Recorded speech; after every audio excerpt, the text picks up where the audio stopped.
Open Your Eyes is brought to you by the Belize Bank, our country, your bank, and Smart, bringing people together.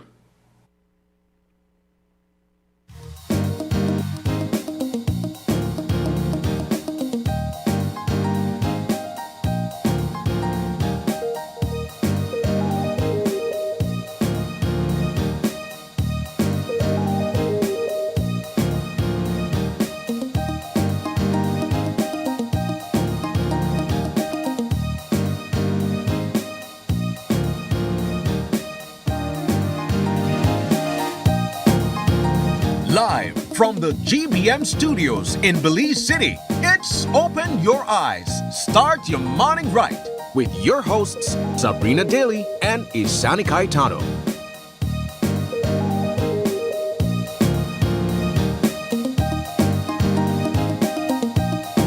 Good morning and welcome to Open Your Eyes. Start your morning right. I'm Sabrina Daly. And I'm Isani Caetano. Good morning.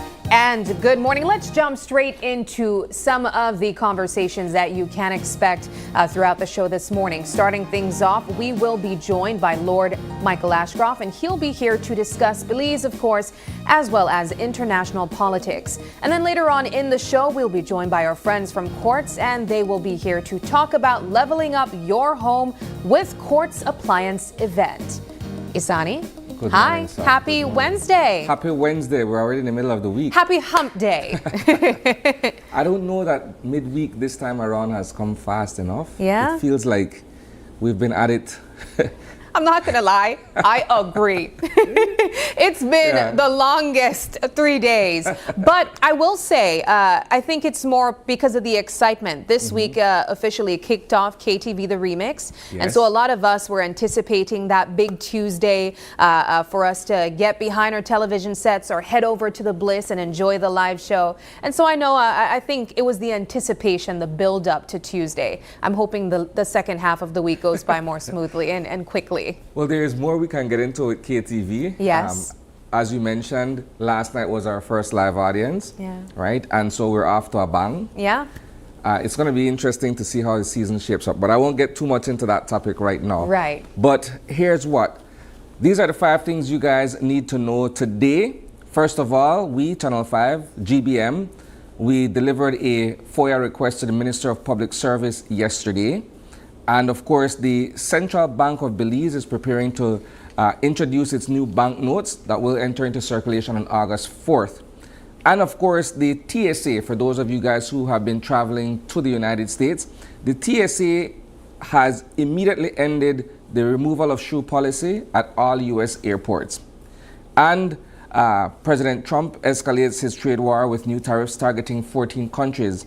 And last but certainly not least, KTV The Remix Season 7 began with a bang yesterday. So those are the 5 topics that you guys need to know heading out of your homes this morning. All right, starting off with that FOIA request. Yes, indeed. So, as you guys would know, yourself as well, Sabrina, the Public Service Union a few weeks ago had sounded the alarm on government's annual rental bill. It's a little north of $2.5 million, right? And so that revelation prompted us to sort of dig deeper to find out, okay, who are the landlords, who are the tenants? And in that conversation, in that broad conversation, reporter Paul Lopez had a sit down with the Minister of Public Service, Henry Charles Usher. And so that's where our part of it delved a bit deeper than what the PSU president had mentioned in a press conference days earlier. Right. And in our sit down with Minister Usher, he said that he was more than willing and forthcoming to share the list of properties that are being rented by the government of Belize. It's been 3 weeks or so later, and there hasn't been any movement on that. And the reason it is important for us to be able to share that information with the public is because it's taxpayers' dollars that are being used to pay for these buildings. Yeah. Against a broader conversation that has been had in various corners that perhaps it's high time that the government of Belize looks at building and owning its own buildings for the use of government ministries and certain offices and what have you. So while we have the Eleanor Hall on Lake Independence Boulevard, another tract of land has been designated essentially for a second complex building to be constructed there. Well, we're far away from that. If you ask me, I think the conversation on that has dwindled. It just kind of revived recently with this whole conversation. But yes, so a FOIA request was submitted yesterday. And for those who may not know what a FOIA request is, it's short for Freedom of Information Act. It's a mechanism, in essence, where in this case, the media is seeking access to certain information, having tried in other avenues to be able to get a hold of this information. So now it's a formal request being made that follows specific protocols, if I may, to be able to access this information. And a timeline as well. Yes. How long is that time? Well, it gives roughly 2 weeks for the ministry, if not the minister himself, to be able to respond to the request, right? And the request itself is very specific in what it is asking for. In this case, in essence, what we are asking for is a ledger with the names of the various landlords, because as we've mentioned in our previous coverage, there are several buildings across Belize City, some in Belmopan and others spread across the country, where the government of Belize is renting. And the question has been whether or not we as taxpayers are getting value for the money we're paying for these rents, right? And so, again, like I said, it is a worthwhile pursuit to be able to share this information with the Belizean public. You know, I go back to the past couple weeks that Paul has been trying to provide an extensive coverage on this matter. I remember the sit down that he had with Minister Henry Charles Usher, and him really coming off as forthcoming with information. There you can see him sitting down with Paul. But later on, I believe it was about a week or so after, there's another interaction with Henry Charles Usher where he's almost a little bit more standoffish. And I believe that that has to do with him feeling, in a sense, attacked by the media. Because why are we, well, at that time, he essentially said that we weren't sharing the entire interview or the entire conversation that Paul would have had with him. That's what you're seeing there on screen that I'm referring to. In that interaction, though, he said that, look, I'll send you everything, you know. I was on another media host. I said everything, go and check with them.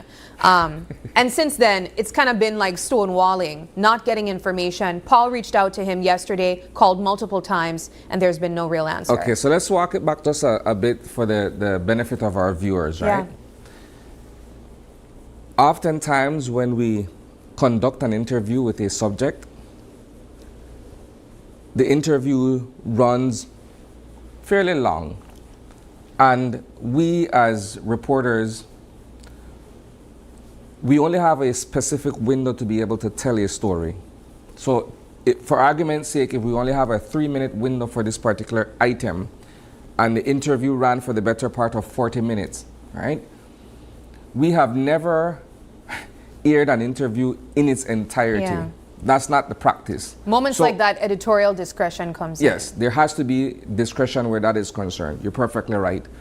So it is up to the reporter, and in this case myself as a news director, to look at what the most salient piece of information is that we are going to be sharing with our audience for that day. It's not to say that it cannot be broken down into parts and aired on consecutive days or what have you. We're simply saying that by no means have we ever run an interview in its entirety. And he, the minister, is around long enough to know that and understand that. So it was a bit unreasonable that he would say, well, you never aired the thing, the full thing or what have you, knowing fully well you sat there for the better part of 40 minutes, you know, sharing information, right? But beyond that, as you've mentioned, you know, we have people who are holding public office, who are elected officials, and the onus of transparency and accountability falls squarely at their feet. Yeah. So we're only doing what we're charged with doing, providing that information to an audience that cares to know where their money is being spent in this particular case. So my question is, should that 2 weeks expire and we still do not get the information that we requested, what happens after that? There are various other avenues that can be explored to come by the information, right? Suffice to say that this is a start. Yeah. Right? The process has to begin in earnest somewhere. So while there was, if you want to call it, a sort of a gentleman's agreement that I will willingly share the information with you without it being committed in writing as a formality, but that gentleman's agreement was never honored, then you move to the next phase, which is, okay, let's put it in black and white. Let's ensure that the information that we're asking for is very specific and targeted, and let's go through the proper channels, right?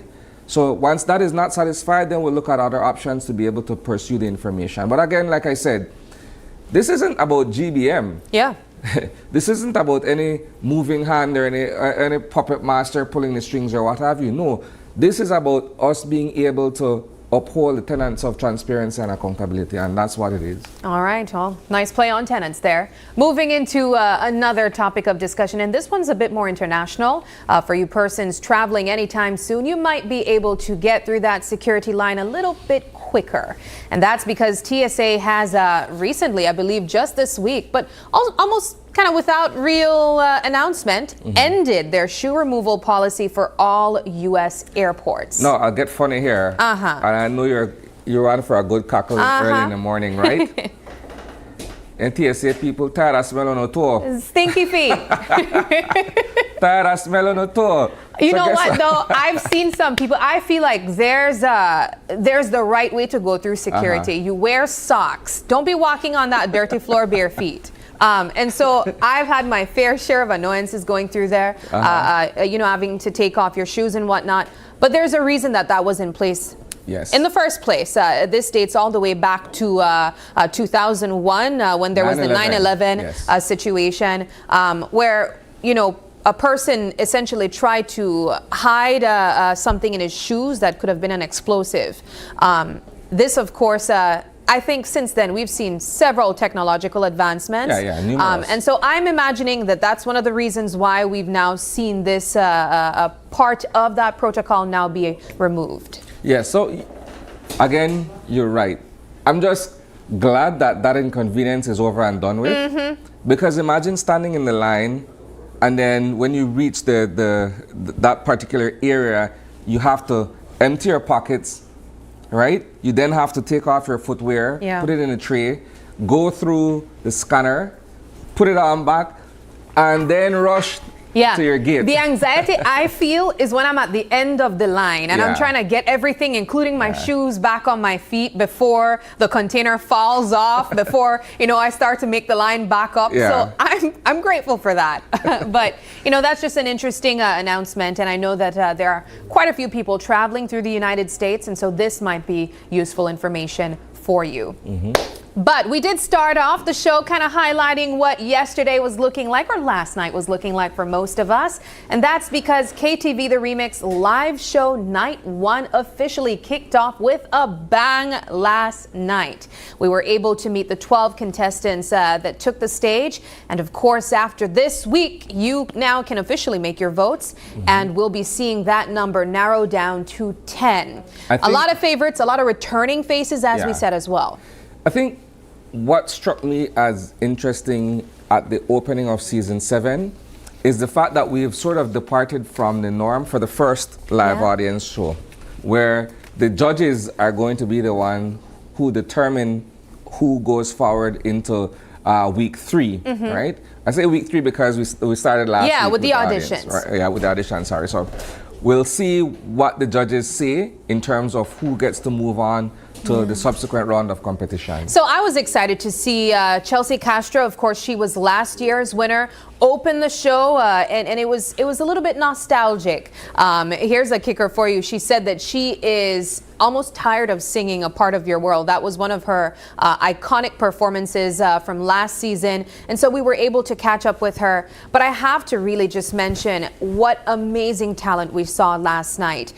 We saw some returning faces, as I said, but I think for me, it's some of the newer, younger faces that also took the stage, and it's always a reminder that we really have fresh talent right here in our country, and they're just waiting to get that opportunity to showcase that. So congratulations to everyone who turned out and really showcased and really showed some courage to get on that stage. There was a recurring comment that we would have heard from the contestants, Isani. They said, you know, they didn't realize how nerve-wracking it was to be on that stage in the first place. It's one to enjoy karaokeing with your friends and your family, and it's a whole other thing to get on that stage and perform. So congratulations to them, and of course we will be following their journeys. Remember to vote for your favorite contestant. But we do got to move things along. Isani, we have a weather update for our folks, and this comes from the National Meteorological Service. Here's Eye on the Weather.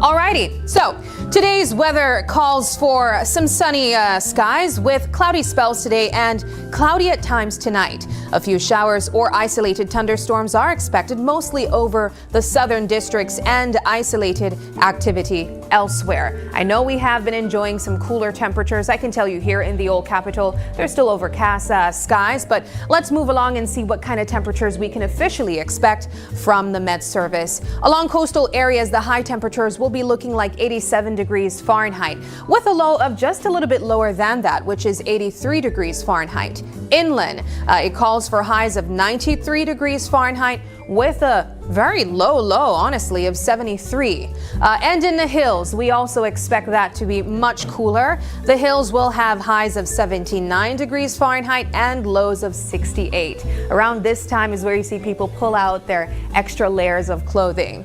For our extended forecast, Thursday, Friday, Saturday, and even Sunday, we'll be looking like temperatures of 80, 88 thereabout degrees, and the highs will be as high as 94 degrees Fahrenheit at nighttime, with a low of 74. As you can see, on all 4 days, there's the exact same temperature for lows.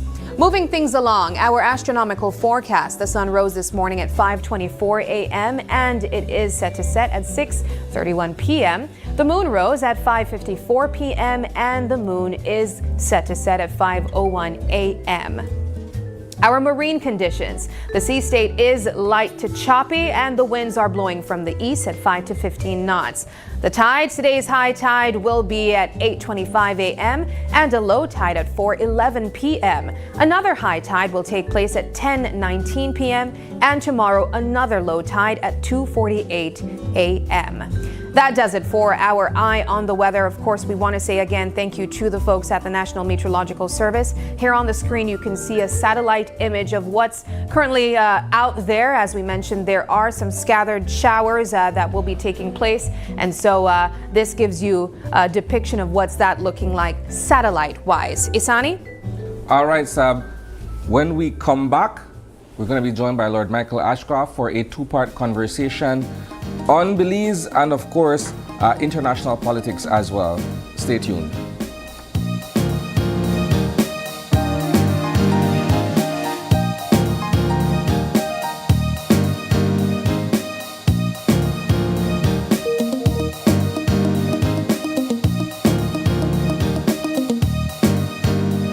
I'm Langsert and I'm a teacher and I bank with Belize Bank Independence Branch.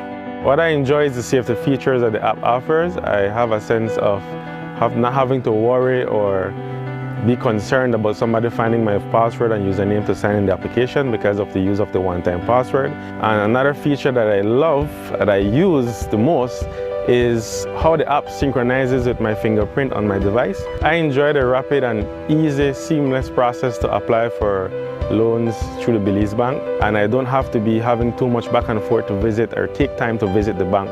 They also start to offer the online applications through the app for loan applications, which I believe is very neat. I would definitely recommend Belize Bank to other teachers because one of all the features and advantages that the app offer, with these online that Belize Bank offered, is basically everything that you can do in the palm of your hand. So I would definitely recommend the bank to other teachers.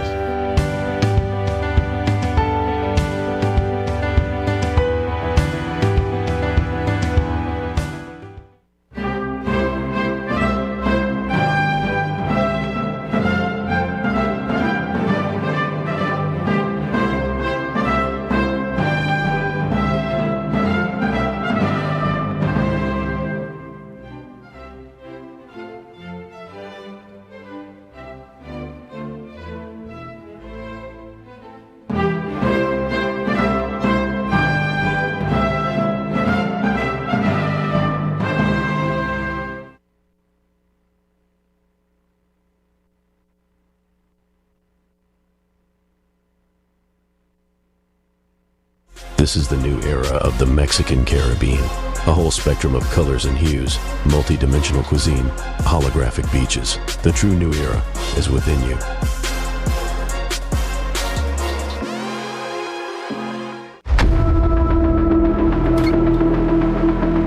Tired of appliances that just don't last?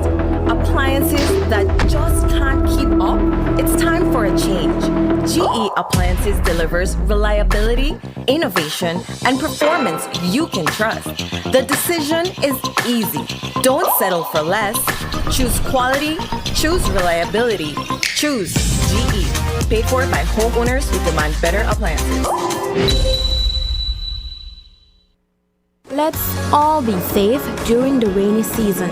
Belize Electricity Limited reminds you that heavy rains can cause flooding in your neighborhood and on roads. Avoid driving or walking in flooded areas, which can have hidden dangers such as debris and fallen power lines. Belize Electricity Limited cares about your safety. Please stay safe. As an athlete, orthopedic health is very important.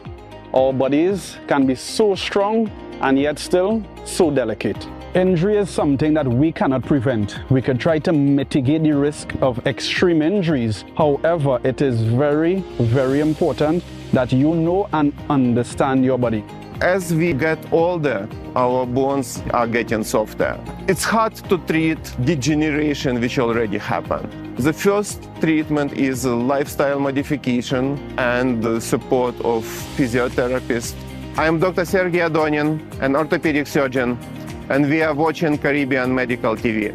Be viewing Caribbean Medical TV on this station.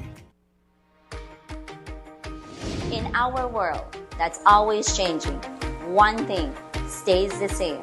Our promise as Smart Belize to keep you connected. Connected to the moments, the people, and the future that matter most. With every new tower, our service upgrades, and every new smile, we're keeping our promise in building more than a network. We're building a future, a family as Smart Belize. From Punta Gorda to Corozal, we are here not just as a network, but as your partner in progress. We have grown significantly over the past 20 years, and we just keep growing. Thank you for placing your trust in us. We remain dedicated to providing meaningful connections that bring value in every way that matters to you. We continue to bring people together.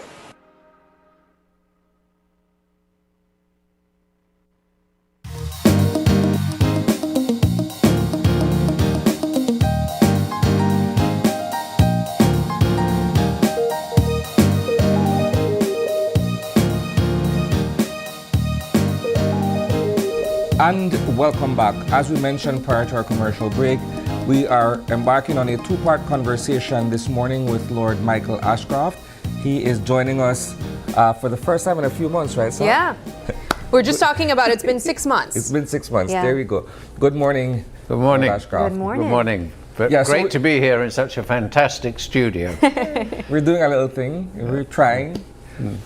So, there's a lot we can get into this morning. I want for us to begin with a discussion on Belize from your perspective. The last time you were here with us was prior to the March 12th general elections.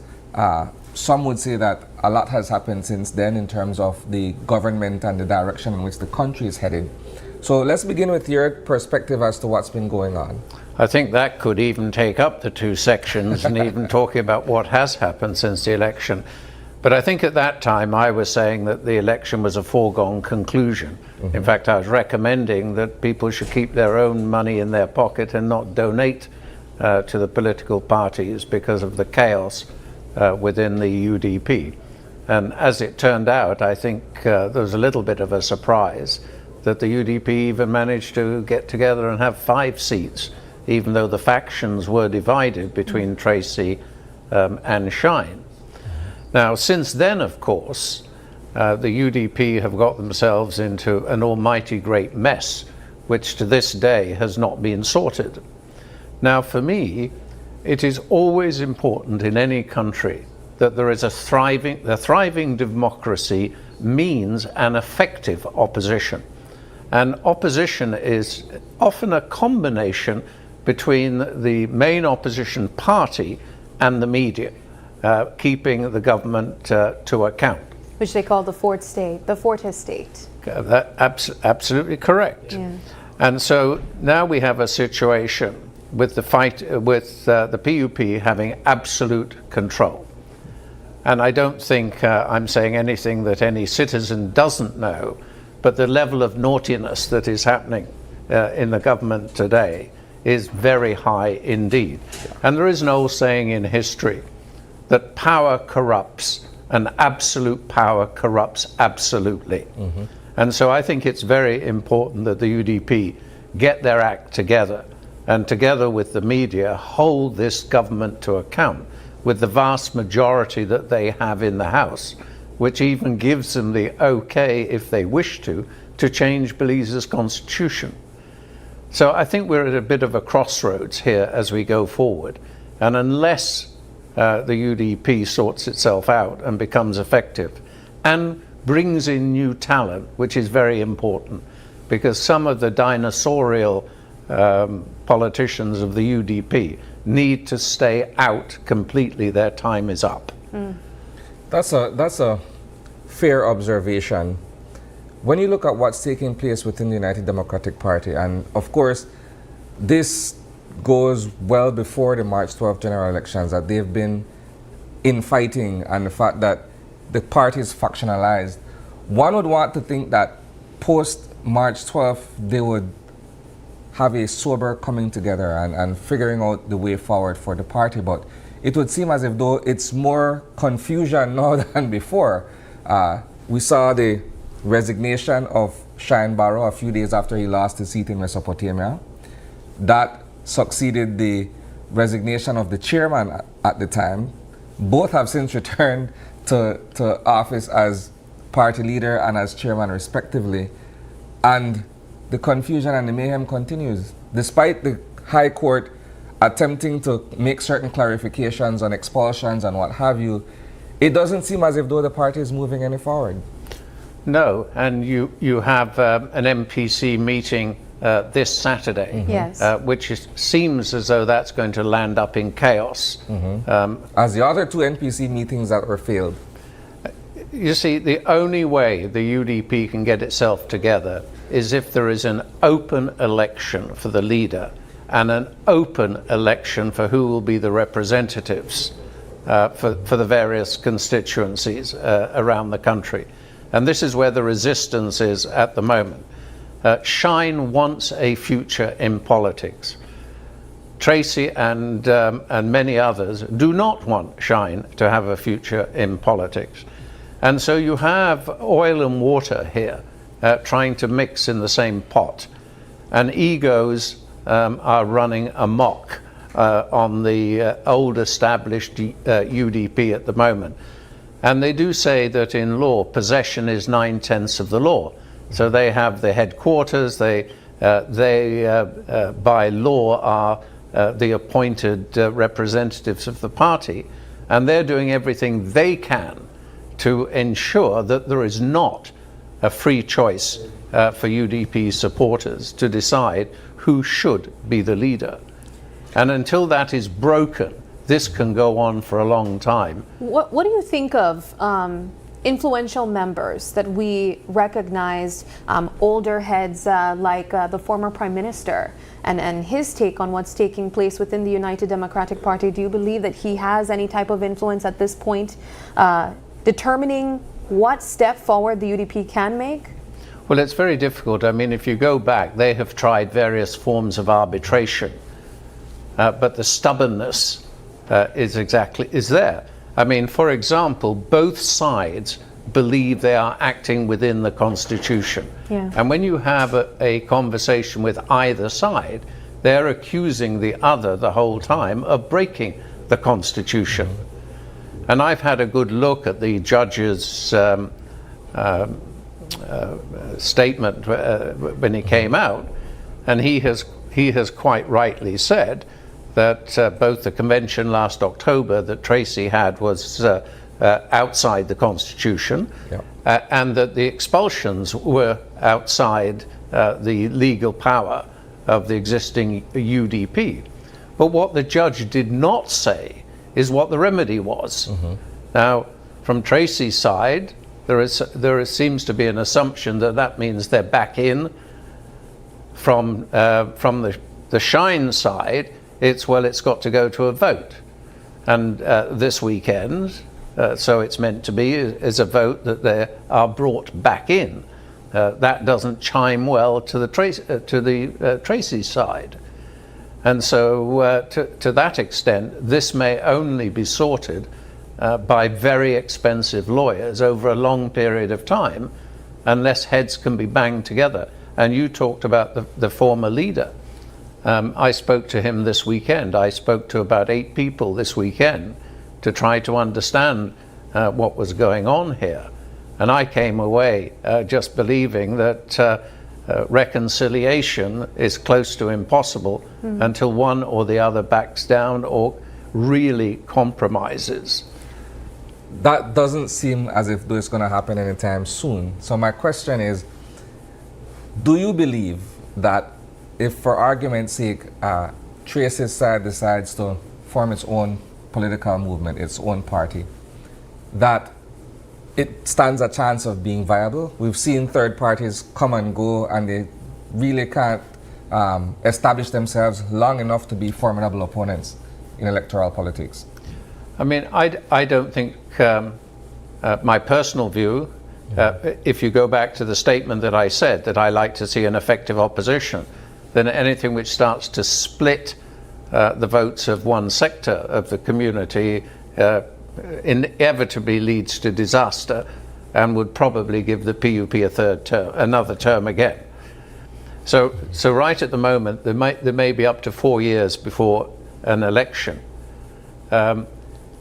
I just see this going on with a very costly legal battle until one side or the other gets exhausted. There's now, been this, but a new party, for example, you can go out and find 32 good Belizeans wanting to change the future of politics. You know what happens here at election. It's not just in this country that the politicians are corrupt. The electorate is corrupt too. How many of the voters go and get their checks to vote for a party? And both parties turn a blind eye to what is absolute corruption of the democratic process in Belize. Because they're a part of it. Because they're part of it. So how does a third party both get the funds, and does it start to play that game and compete against, say, the PUP at the next election with millions and millions of money to pay off the voters? So you've got a cycle here in Belize that may be now too rotten to be able to cure. And with the possibility of a third term for the current administration, what does that do for the health of democracy here in Belize? We've highlighted comments from the Prime Minister immediately after finding out that the People's United Party won a second term. And he spoke about ensuring that there weren't any representatives getting too comfortable feeling that this is an opportunity for them to collect resources for themselves. But as they are approaching a very high possibility of a third term, do we see the possibility of democracy in this country and the health of our administration weakening? Well, you've only got to have a look at the redistricting. Which is yet to be undertaken.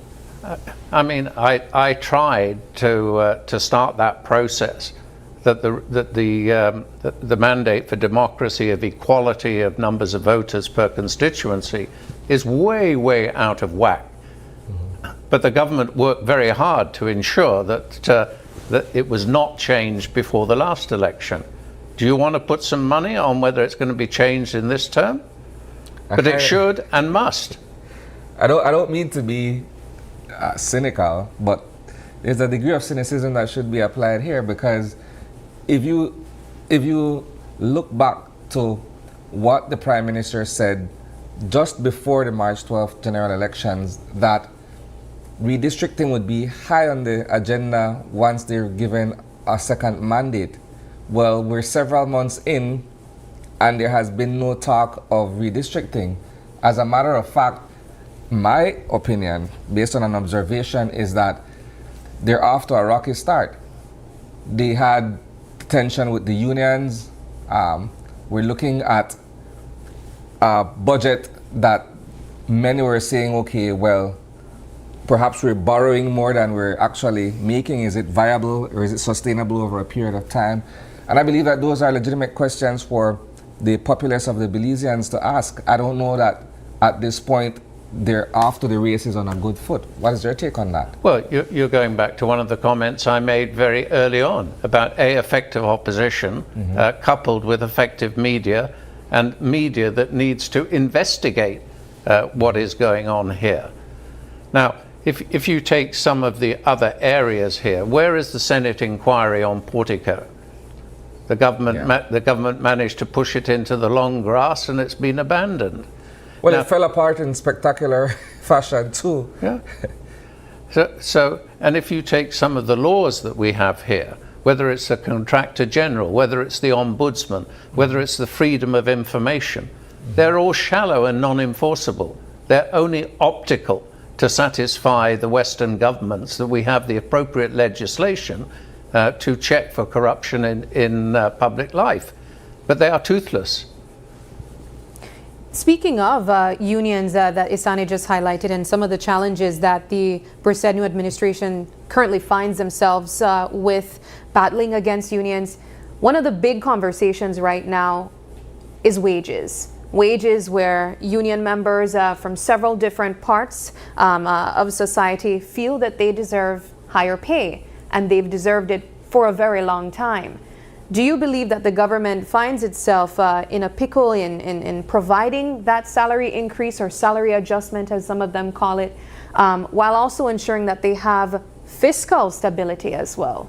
Well, I mean, that is not unique to Belize. I mean, it's even the same in the United Kingdom, where unions are pressing for significant wage increases, and that won't change. It is always a delicate balance between the growth of the economy, the amount of wages that are paid. I mean, that will happen all the time, but. You know, if you go back to the Bulmer report that talks about the fact that over the last 20 years there's hardly been any growth, that there is a growing inequality in Belize, that the rich get richer, the poor stay where they are. And of course, the government will always argue that we've had tremendous growth this year. But as someone once said, statistics are manipulated by political parties throughout the world. For example, you can have a statement that says, many dentists recommend Colgate toothpaste. That is a true statement, but it doesn't say that Colgate is the number one. It just says many recommend, and statistics can lie. But the thing for me is, I have a question in polling and say to people, do you feel better today than you were 5 years ago or 10 years ago? And in Belize, the answer is no, we don't. So that effect has not come through, that people feel better. So you can get economic growth in a country, but stagnation where it comes to wages. Yeah. And then it's up to the government to balance its budget, go through its bureaucracy as to where it's spending money, look at how it gives contracts. And certainly I don't think, again, it's any secret that if you're a crony of the government, you will do well out of contracts. But can two things be true? Because the government also would always cite the International Monetary Fund, saying that they're not just coming up with this data from their own accord. This comes from the IMF, and then of course the Bulmer report says otherwise. Could two things be true, that the GDP growth is actually showing what is taking place, but the income per capita is saying something else? You can. Statistics are one of those things that is easy to misinterpret or be selective from. Okay. And again, this goes back years. This is nothing new today. But as I've just said, you can have economic growth in a country, but no citizen feels it. And that's where Belize is and has been. And this is what Mr. Bulmer was trying to say, is yes, you may have this growth, and certainly the latest growth is post-COVID, where the economy collapsed and now you're getting back again. So of course there is more growth that comes after such a phenomena as COVID, which smashed the economy of many of the smaller nations to work their way through. But there's a lot of chest beating that comes along with that, because when you listen to the government of the day, they're touting the fact that Belize's economy is performing extremely well post-COVID and what have you. When you speak to the average person, as you mentioned, they're not feeling it. Yeah. As a matter of fact, the cost of living is still very much oppressive. People are saying, look, I can't breathe under, heavy prices and what have you. So I don't know wherein lies the true reality of it all, because on one end it seems extreme that the government is saying, look, everything is fine and dandy, but when you talk to the small man can't survive under the circumstances. I would want to think that perhaps somewhere in the middle class has a say. Yeah. Well, you've got to bear in mind where politicians are concerned, truth is a moving target. And therefore, to that extent, you've got to get the whole picture into place. You've got to get your democracy right. You can't start moaning and complaining about wages and living conditions when you have a whole political system that needs changing. Yeah. And it's up to the people themselves as to whether they want to attempt to make that change. You spoke about the wealthy population seeing increase in wealth.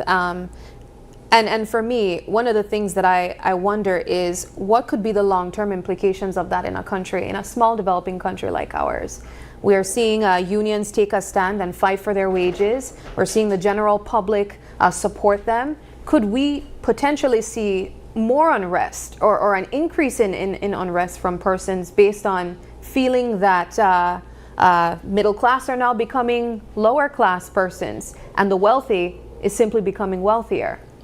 Well, you will, but this is one of capitalism is the best system in the world for the creation of the economy, but it has its flaws.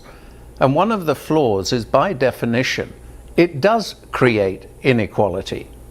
And you have to accept that part of it, that you cannot square that inequality, especially in the world today, where capital is both mobile and personnel are mobile. we are having in the United Kingdom at the moment where millionaires and the rich are flooding out of the United Kingdom because we now have a government that is not only taxing people at a rate that the wealthy will not accept, and they can move. And then you will have an economic problem where who's going to pay the taxes for the welfare? Because it is the top few people in the Western economies that actually provide the taxation support. In Belize, there is a lot of tax avoidance where people just don't pay their taxes. And you get the system in which it's difficult to get out of. I mean, for me, I do not know for Belize what the answer is to get the political spectrum correct first. Let's go in a slightly different direction here and talk about BTL. So there's been rumors, there's been conversation in certain quarters about an interest in this telecoms company acquiring other competitors and of course other media houses as part of this acquisition. What are your thoughts on that? From the perspective of the creation of what seems to be a monopoly, and of course for the overall landscape of telecommunications and media in this country? I mean, well, first of all, I would have to declare where my interest is in this particular one before I answer the question. SpeedNet, which is one of the companies that is talked about whether it comes in with the cable companies, is majority owned by Waterloo Charitable Trust. And that trust also owns the hospital here, Universal Health Services. Now, competition in the telecommunications changes all the time. If you just cast your mind back, we had a lot of problems here when Voice over Internet Protocol, VoIP, came in. The law here said that was illegal to protect the domestic BTL at the time. But eventually that had to be abandoned because internet, WhatsApp and all the rest of it came in and took the revenue away. And then the telephone companies have to compete on that. Now, where BTL is concerned, the first reaction is, how's this going to affect the consumer? Monopolies, terrible, awful, shouldn't be allowed, is the first reaction. In this particular case, there are some fundamental differences.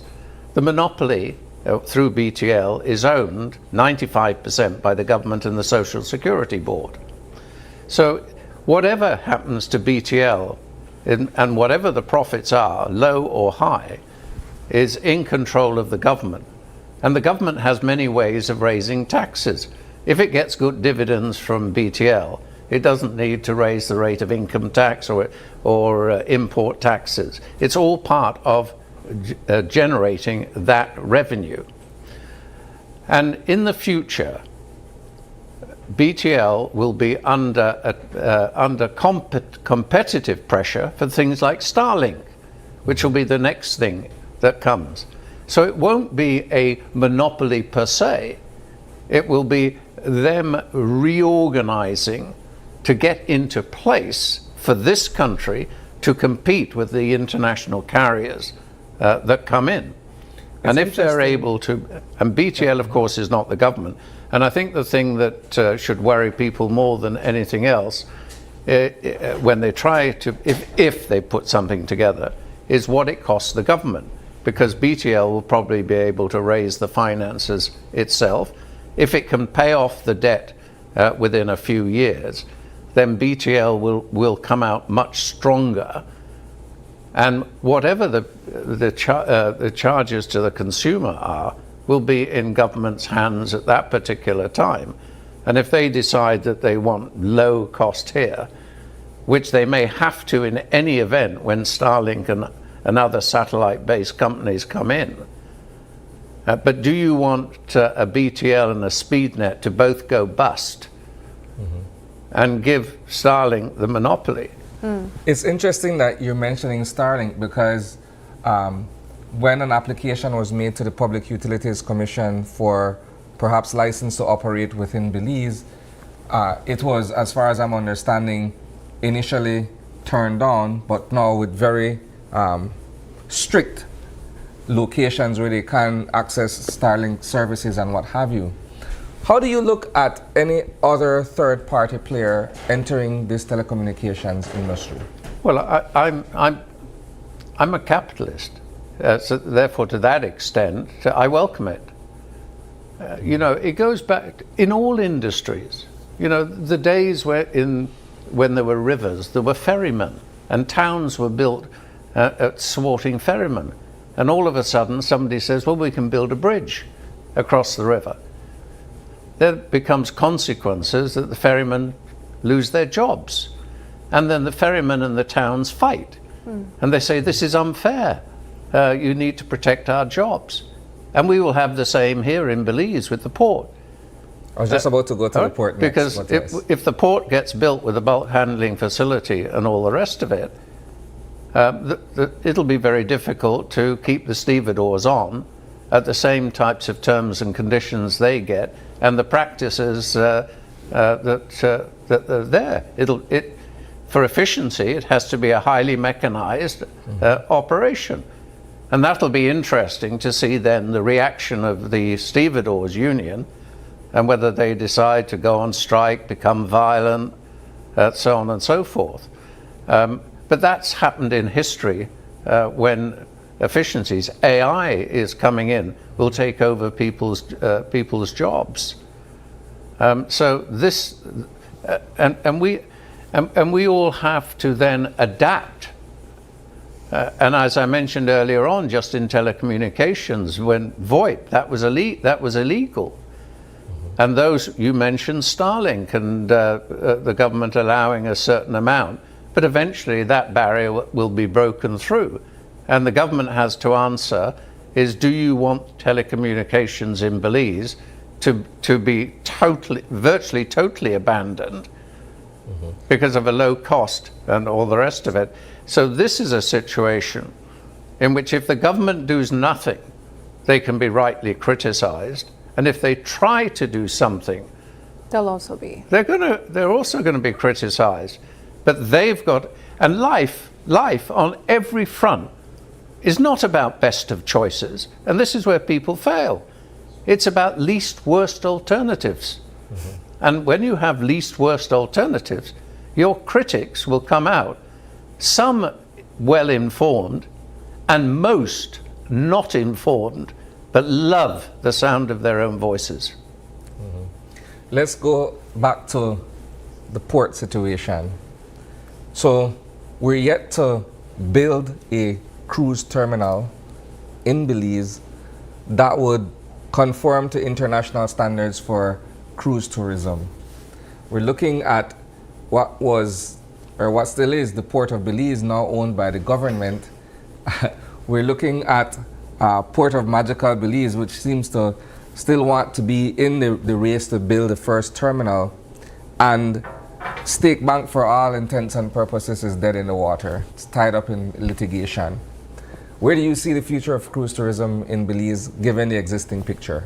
I mean, if this wasn't so serious, it would be comical as to what has happened here. I mean, it's nothing short of a disgrace.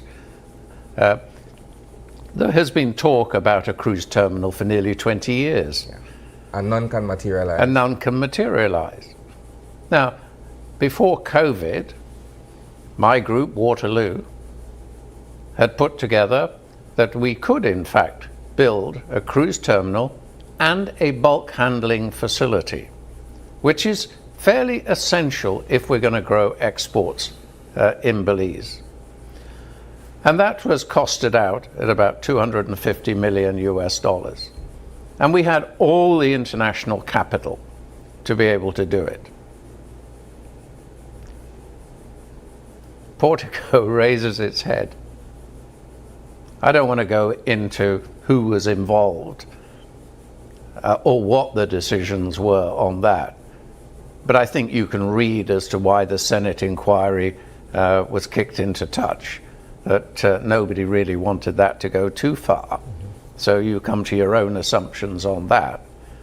And then you had State Bank, which would never really serve the great cruise liners that were coming in. They needed to dock on land, and they talked about a causeway between State Bank, but the environmentalists were up in arms about that. The manatees. The manatees and so on and so forth.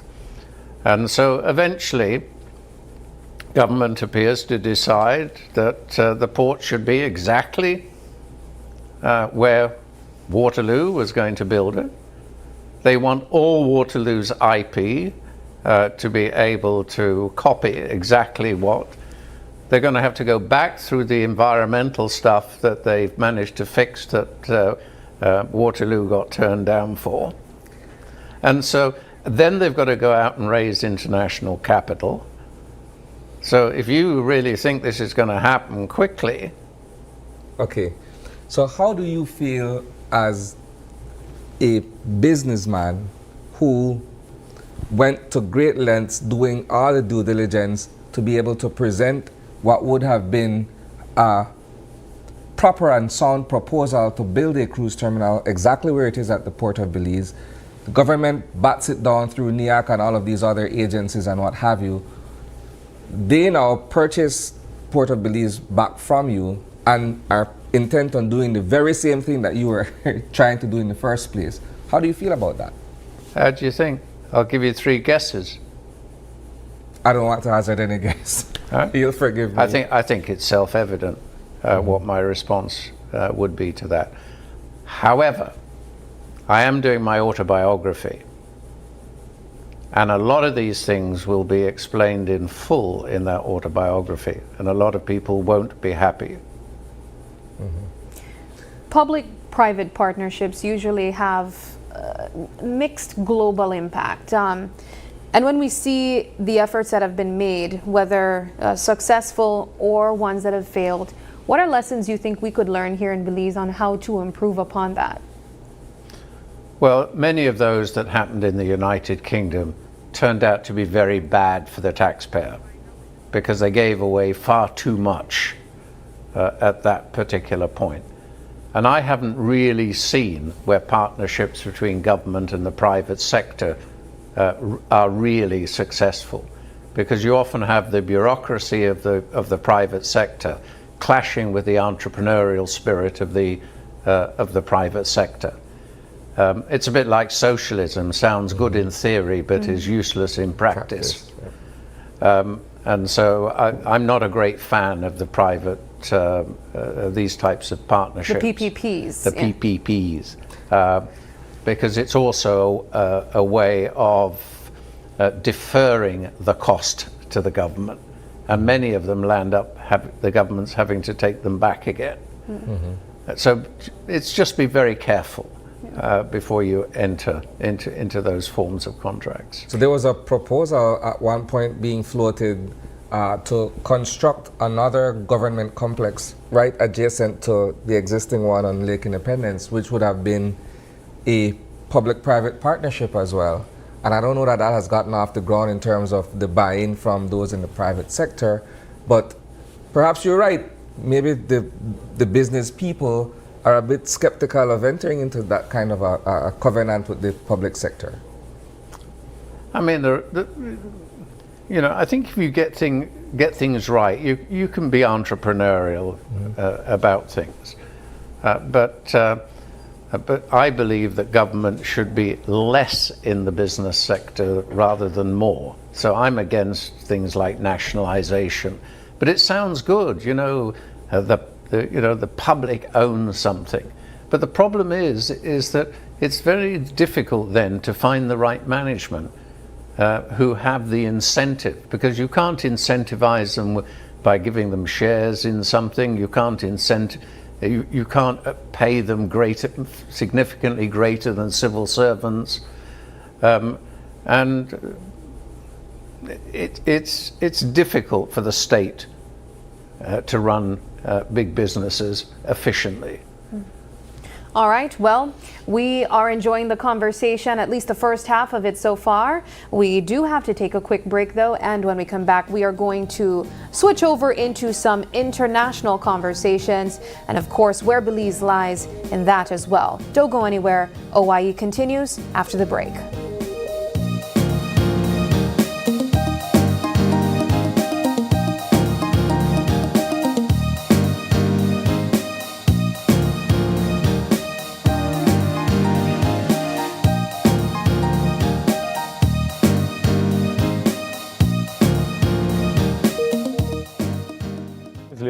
And I'm a teacher and I bank with Belize Bank Independence Branch. What I enjoy is the safety features that the app offers. I have a sense of not having to worry or be concerned about somebody finding my password and username to sign in the application because of the use of the one-time password. And another feature that I love, that I use the most, is how the app synchronizes with my fingerprint on my device. I enjoy the rapid and easy, seamless process to apply for loans through the Belize Bank, and I don't have to be having too much back and forth to visit or take time to visit the bank.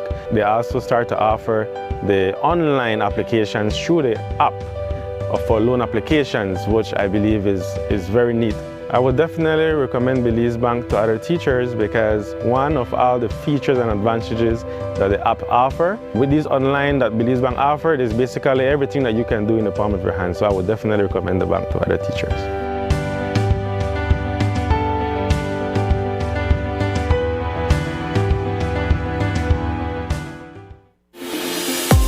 We at Fulltech Systems understand that technology isn't just a tool, it's a game changer. At home, smart devices and AI are revolutionizing daily life. In education, tech is making learning more interactive and accessible for students and educators alike. For businesses and government, it's driving innovation, streamlining operations, and unlocking growth, leveraging tech for better services, infrastructure, and security. At Fulltech Systems, we help you thrive with cutting-edge solutions, partnering with leaders like Dell, HP, Microsoft, APC, Fortinet, Cisco, and Tomy 8. We deliver the right products for your needs, whether it's boosting efficiency, improving customer engagement, or scaling operations. Connect with us and let's drive innovation together. Fulltech Systems, your technology center, where you come for the price, but stay for the service.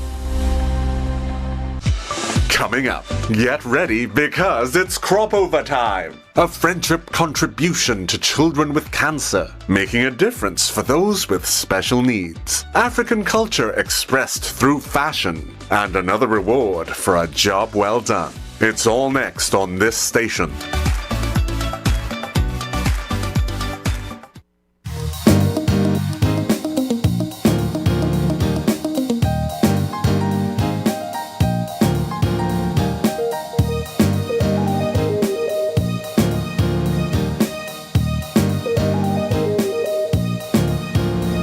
Welcome back to Open Your Eyes. We are continuing our conversation with Lord Michael Ashcroft, and just before the break, we were dissecting the state of Belize, where the economy is concerned, of course, projects that are underway, opportunities for investments that have been a success and that have also failed, and the possible lessons that are involved. In this leg of the conversation, however, we are going to take it a bit more international and look at the political landscape internationally, and also still where Belize has a part in that. Let's look at the tariffs. It has been a buzzword for most of this year so far, and that of course comes on the heels of the recent change in administration over at the United States, where we now see President Donald Trump really shake things up. Just most recently, I think it was yesterday, we saw an update on news where tariffs are concerned.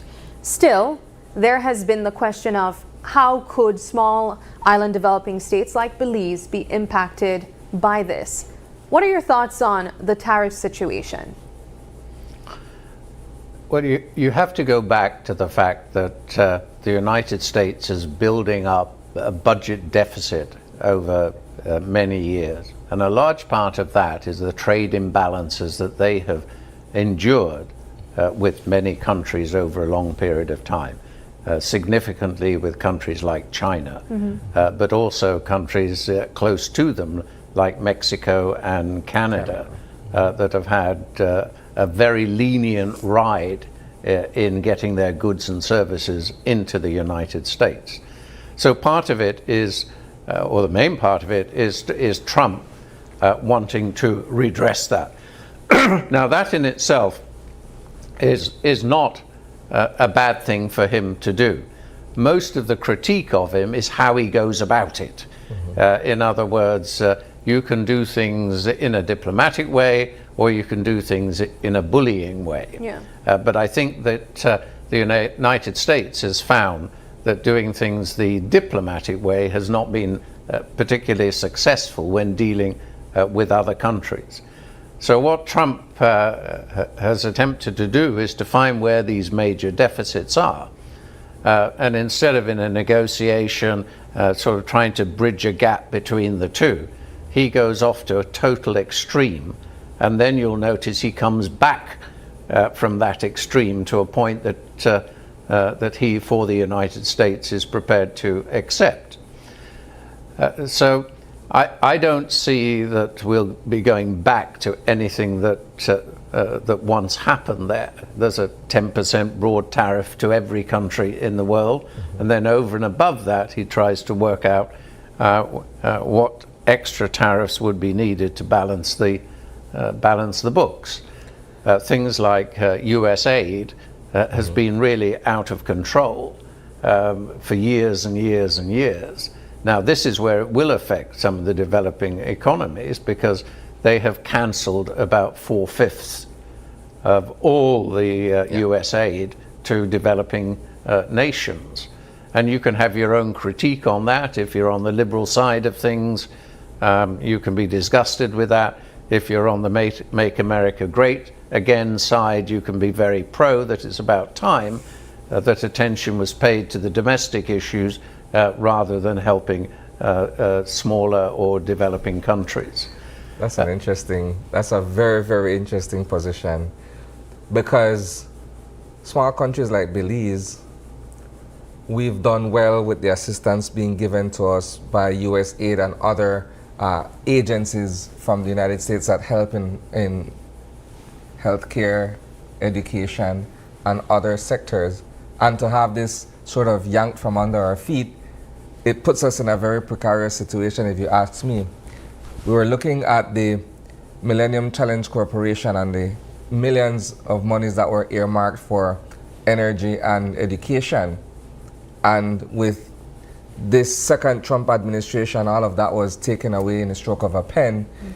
It leaves us, in a sense, perhaps scrambling to find other ways in which we can further our develop our energy sector and find sustainability where that is concerned, strengthen our education sector as well. But that's just one thing. I want to segue briefly to talk about US dependency, for instance, on China, where manufacturing is concerned. Because at the end of the day, you're looking at two giants that are fighting, and then you have small countries like Belize that are actually feeling the weight of this particular fight. Well, again, you see, it's a matter of opinion as to where your opinion is. Should the wealthy nations of the world be supporting developing countries or not? And there's two schools of thought from where you come on that. But then, there's also on the international aid.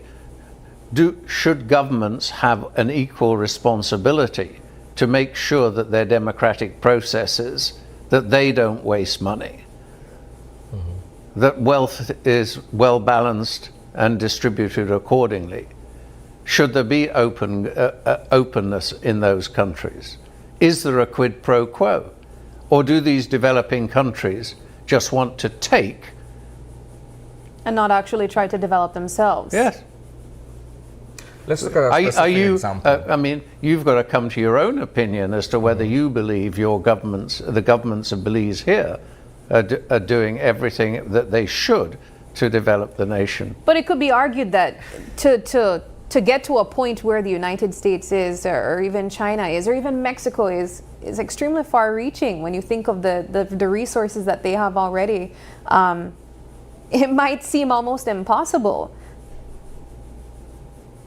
I don't disagree with you.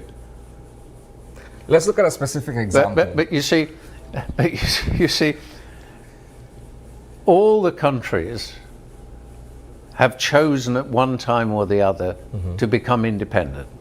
Yes. They chose to paddle their own canoe. Most of them knew there were serious economic challenges ahead. But yet the concept of independence was more important in their personal pride, whatever it was, and their own sovereignty, and to take on those challenges. And for many countries, they have failed to take on that challenge. Now what you're implying is that the wealthier nations should now be coming in to save us. To save you. We're the damsels in distress. So therefore, to that extent, I'm not saying what is right or wrong under this, because you're going to get, as I said, two groups of different opinions.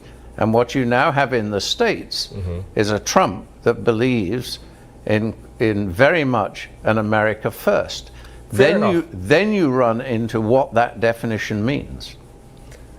I beg to differ, for the simple fact that if you look at the fight against HIV/AIDS from a regional perspective, the Caribbean has done fairly well with international assistance to be able to deal with HIV/AIDS. Belize, for instance, has also benefited tremendously from that, right? Now, like I said, it just feels as if though everything has been yanked from under our feet, and now we're left to figure out, okay, how do we continue to deal with HIV/AIDS? And this is just one example. How do we continue to deal with the issue of HIV/AIDS if we don't have the resources, the funding, and the wherewithal to be able to mount an effective challenge against the spread and what have you of HIV/AIDS? That's just one example. Well, I'm sure we could sit here and we could cite lots of examples, and we all come to the same conclusion. But in many of those cases, it is in the interests of the wealthier nation to help to do something, whether it's security, whether it's the spread of disease so that it doesn't get into the wealthy nations, so on and so forth. And so you'll find the wealthy nations, if it's in their self-interest, demonstrably in their self-interest, will do something.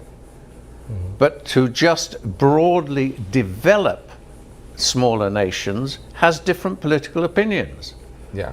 And you know, and the Americans voted for Trump.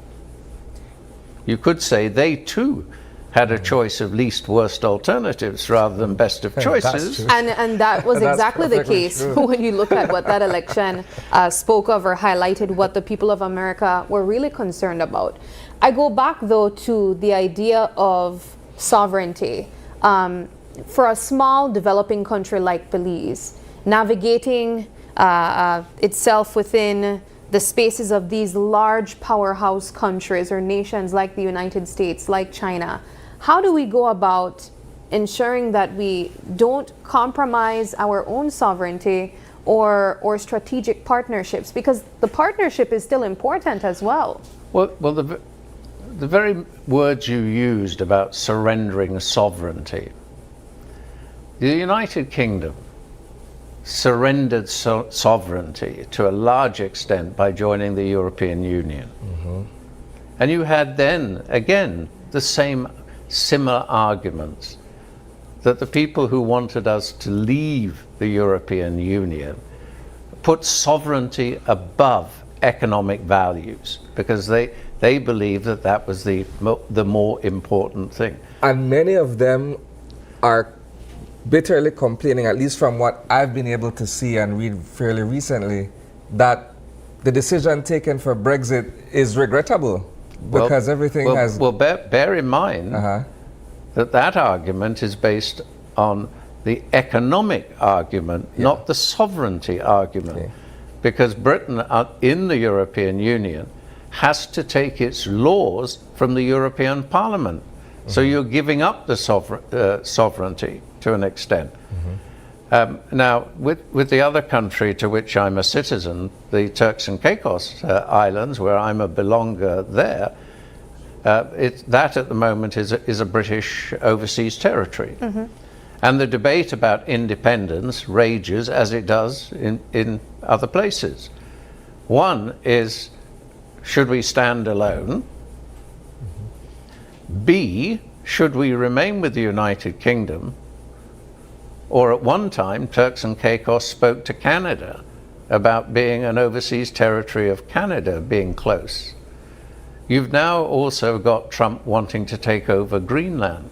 The Greenlanders are going to have to make a decision in the next couple of years. They only have 50,000 people in Greenland. But are they better off economically being an overseas territory of the United States, or struggle economically through independence where they can't really self-sustain with 50,000 people? Now that argument goes both ways. For the United Kingdom, I am one that is pro-Brexit.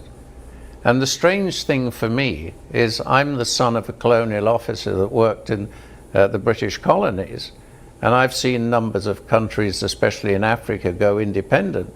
The economic argument was never the principal argument. It was always sovereignty, running ourselves, ruling ourselves, our independence. But yet in the United Kingdom, we get people that tell me that it should be the opposite for us in the United Kingdom, that we should give up a certain amount of sovereignty for economic values. So there are arguments on both sides here. So Belize decided it wanted to become independent for the reasons that it gave at the time.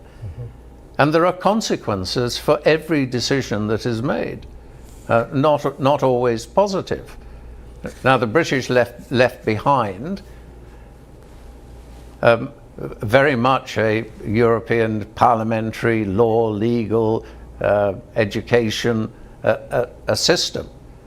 But if you go right the way through the Caribbean, in most countries, standards of education have gone down over that period of time. The economies have gone down. Jamaica has been a basket case, and struggles to get through. Most of the small island nations are having issues, and everyone has got a particular problem. Fair enough.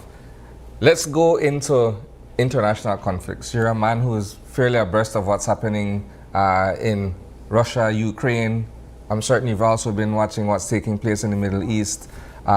Let's talk about Israel, Iran, and the recent intervention, if I may, by the United States with the bombing of the nuclear sites in Iran. What is your take on what's happening there? Well, it's like many conflicts throughout the world and throughout history, is that wars happen, but wars eventually get settled one way or the other, not always fairly. And not without the loss of lives and resources. It happens. I went to Israel last year as a guest of the Israeli Defense Force. And I was taken down to the kibbutzes where the slaughter took place of 1,300 Israelis. Now I asked the Israelis, let's start on that day. Let's not go back in history. What is an appropriate response against Hamas after that, where they have built massive underground tunnels and complexes below mosques, hospitals, schools, so on and so forth? Tell me, what's an appropriate response? And that's a very difficult question to answer. And again, you're going to get a lot of variation from educated, intellectual people and those that also don't know what they're talking about. Is doing nothing appropriate? Is doing what Israel have done so far appropriate? And you've got to balance that. You've got to balance those two positions.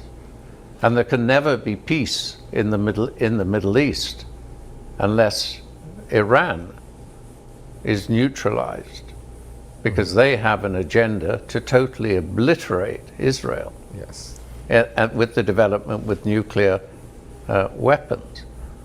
But in every war, civilians get killed. In every war, women get abused. In every war, children get killed. And today, with modern communications, we didn't have Fox News and CNN in the battlefields interviewing this, that, and the other. So wars were done over there. You didn't know what happened with mass slaughters. Yeah. And now we're seeing it in real time. Now you see it in real time as it's happening. I think what's still interesting, though, is that for certain coverages, you could still sense, or you can read, that there's a divide or a skewing of how they want the situation to be perceived. And I say this on the heels of understanding that you've been able to put yourself in this situation, or in the actual location where some of these actual fighting took place. You were in Ukraine, covering as a journalist as well, from your own personal interest. For persons who might not be aware or have been following, which would be very difficult for them to have not seen some of the impacts of the war taking place in parts of the world, why are you invested in understanding what is taking place?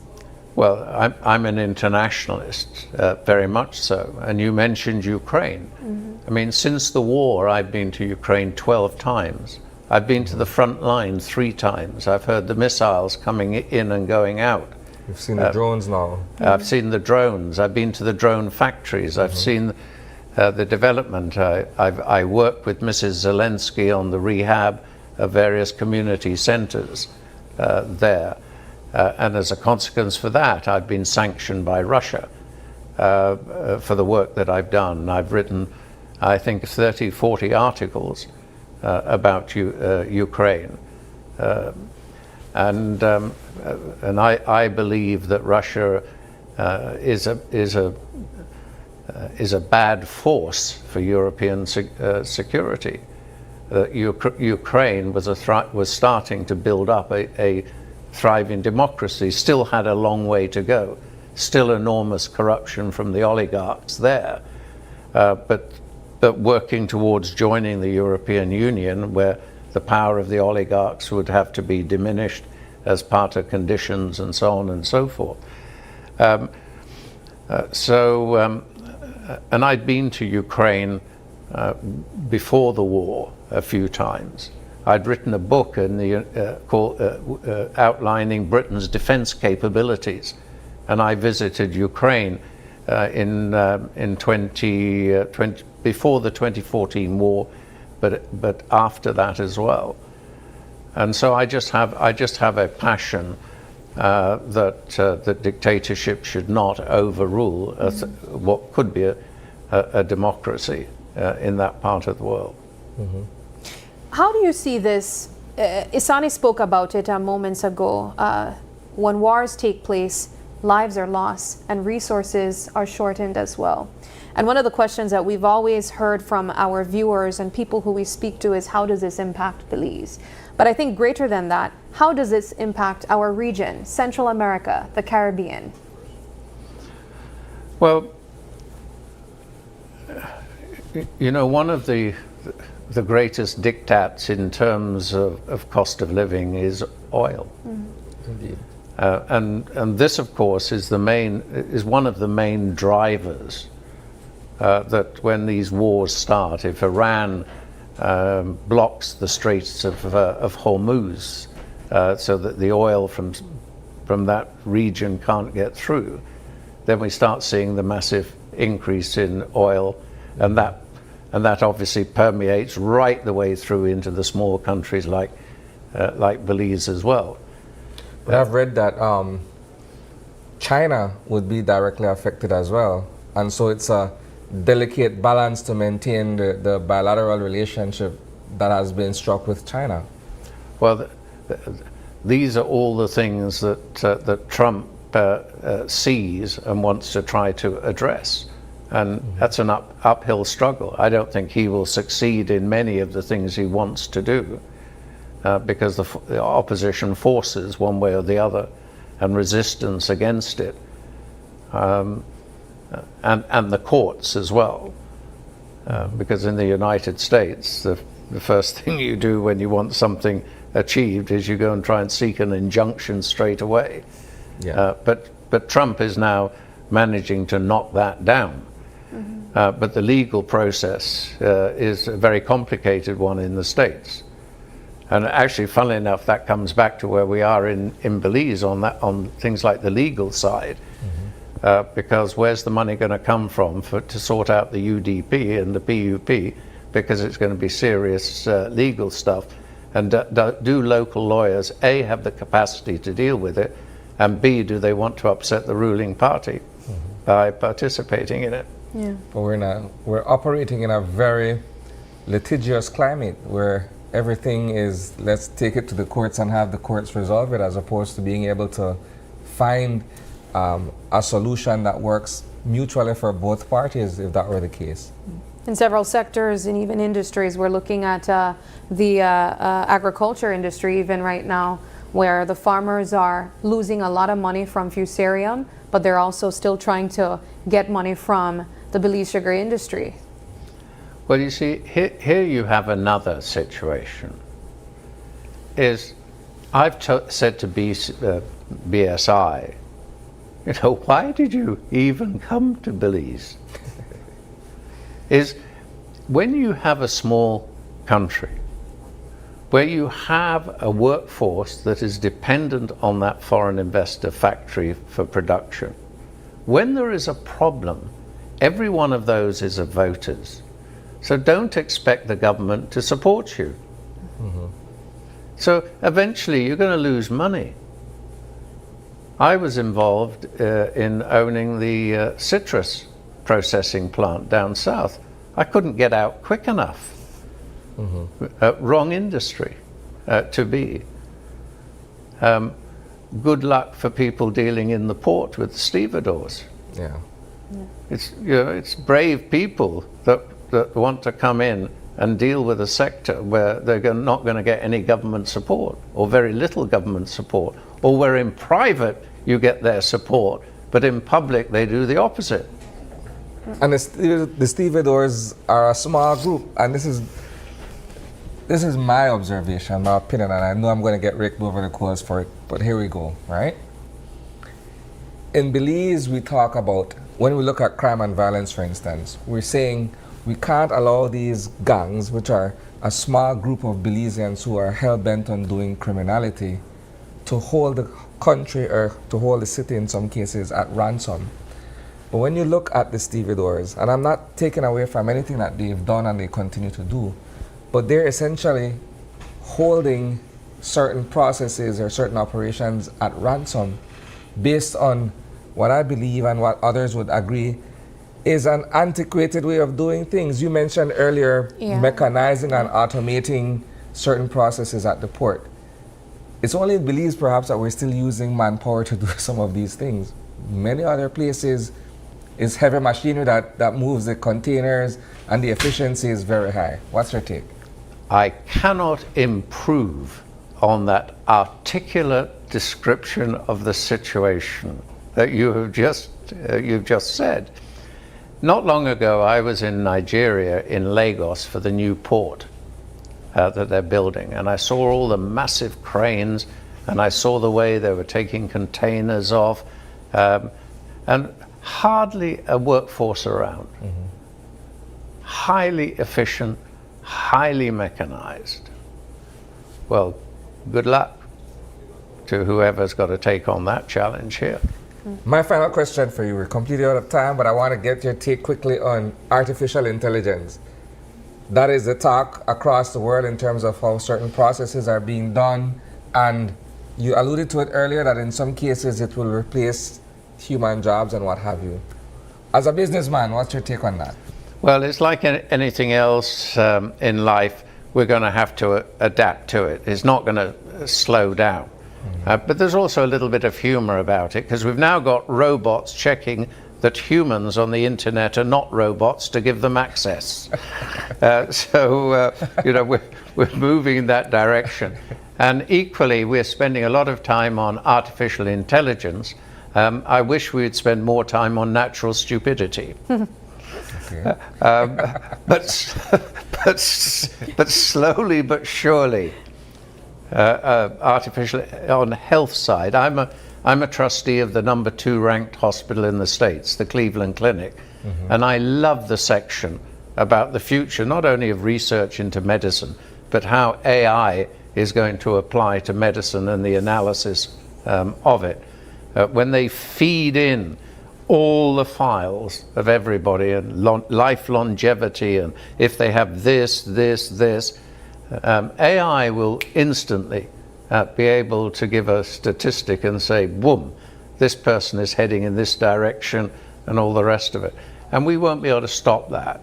And eventually, where we've got to be careful is that within a number of years, AI may be more intelligent than us. And what are the consequences when they can start to talk to each other? Yeah. So I think so people say, should there be some regulation as to how AI is developed? But that won't work, because China will agree to anything, but will do what's in their interest anyway, and they will take advantage of anything. So it is an open house, but it is exciting. We are going to have to embrace it. There will be enormous job losses as a consequence. But I go back to that ferryman and across the river again. You could never stop them building bridges over rivers, and people will lose their jobs. But and we'll have that in medicine too, with genetics, and we'll get to a stage. Do you want a boy? Do you want a girl? There'll be something that you can choose it. All these things like a vending machine, isn't it? And I say to kids of today who are 20 or around that particular age, you're going to have a life expectancy till at least 90. You've got 70 years on this planet. You're going to see things that you can't even visualize today that is going to change this planet. Could even be eventually to self-destruct, who knows? But don't take anything off the table now. Is the process of learning and developing and changing will continue to accelerate. And I just wish I could be around for 70 years to see that. Excellent. My final question to you is, if you could leave us with one insight of where you think Belize should be headed in the next decade, next 10 years, in terms of development, in terms of the possibilities that exist, what would that be? Well, that's a tough question, because there's a lot of chicken and egg in that. But I think you've got to sort out your democracy. You've got to sort out your corruption, both of the political side and the electorate side. Because if you don't do that, you're going to be no better off than the cartels of Mexico. All right. Excellent. Well, thank you so much for joining us. This has been a wonderful conversation, and we're hoping to have you return back very soon, hopefully not 6 months from now. Thank you, Sabrina. Thank you. Thank you, guys. Yeah. Alrighty, we take another quick break, but don't go anywhere, because when we come back, our friends from Quartz are going to be joining us to talk about how you can level up your home with Quartz Appliances.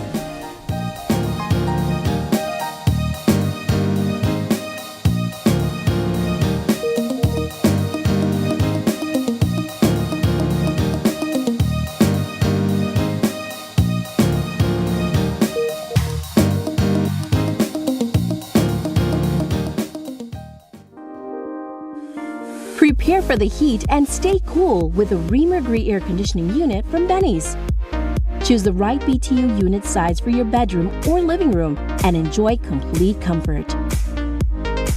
You can also save money with an inverter unit that is energy efficient.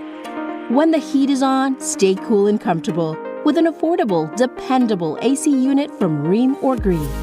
Available at Benny's. Quality and savings. In our world that's always changing, one thing stays the same. Our promise as Smart Belize to keep you connected. Connected to the moments, the people, and the future that matter most. With every new tower, our service upgrades, and every new smile, we're keeping our promise in building more than a network. We're building a future, a family as Smart Belize. From Punta Gorda to Curacao, we are here not just as a network, but as your partner in progress. We have grown significantly over the past 20 years, and we just keep growing. Thank you for placing your trust in us. We remain dedicated to providing meaningful connections that bring value in every way that matters to you. We continue to bring people together. As an athlete, orthopedic health is very important.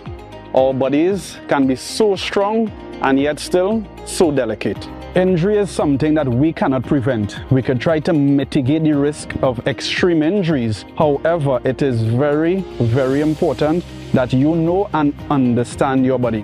As we get older, our bones are getting softer. It's hard to treat degeneration which already happened. The first treatment is a lifestyle modification and the support of physiotherapists. I am Dr. Sergey Adonin, an orthopedic surgeon, and we are watching Caribbean Medical TV. Be viewing Caribbean Medical TV on this station. Unwrap the joy of crystal clear picture and sound from Iowa, the brand that offers you affordability and exceptional quality. Iowa has a wide range of exceptional products to choose from, such as TVs, speakers, headphones, home appliances, and much more at affordable prices that won't break the bank. Enhance your audio-visual entertainment experience with Iowa, and for your convenience, parts are readily available in country for hassle-free maintenance. You can find Iowa products at your local electronics store countrywide. Choose Iowa, the best in home entertainment and household appliances. My name is Carlton Flowers, and I'm the owner of Back to My Roots Art from the Heart. And in this store, I produce a lot of handmade ornaments. Before I had access, it was a big problem because the tourist doesn't carry as much cash. We needed to have the machine to make the business a success. Dealing with the machine, I don't have to take time out from the store to go and, or send people to go to the bank. I would recommend Belize Bank Digital Service because it has done a lot for me personally. It has done a lot for my business. It helps me with paying my bills online, and I really appreciate that the staff took time out and teach me what I needed to get done.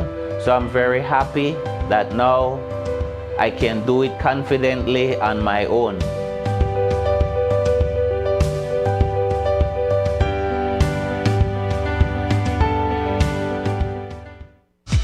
Coming up, get ready because it's crop over time. A friendship contribution to children with cancer, making a difference for those with special needs. African culture expressed through fashion, and another reward for a job well done. It's all next on this station. My name is Leomar Langzert, and I'm a teacher, and I bank with Belize Bank Independence Branch. What I enjoy is the safety features that the app offers. I have a sense of not having to worry or be concerned about somebody finding my password and username to sign in the application because of the use of the one-time password. And another feature that I love, that I use the most, is how the app synchronizes with my fingerprint on my device. I enjoy the rapid and easy, seamless process to apply for loans through the Belize Bank, and I don't have to be having too much back and forth to visit or take time to visit the bank. They also start to offer the online applications through the app for loan applications, which I believe is very neat. I would definitely recommend Belize Bank to other teachers because one of all the features and advantages that the app offer, with these online that Belize Bank offered, is basically everything that you can do in the palm of your hand. So I would definitely recommend the bank to other teachers.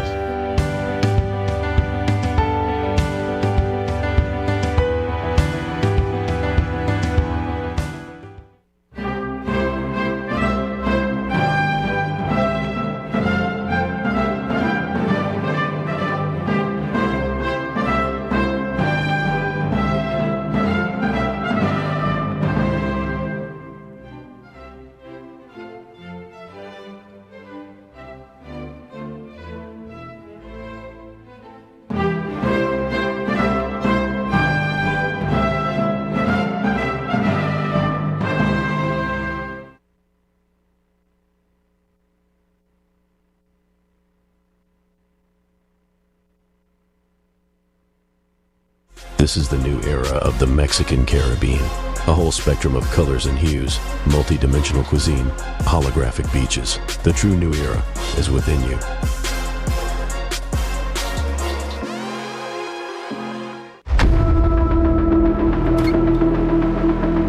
Tired of appliances that just don't last? Appliances that just can't keep up? It's time for a change.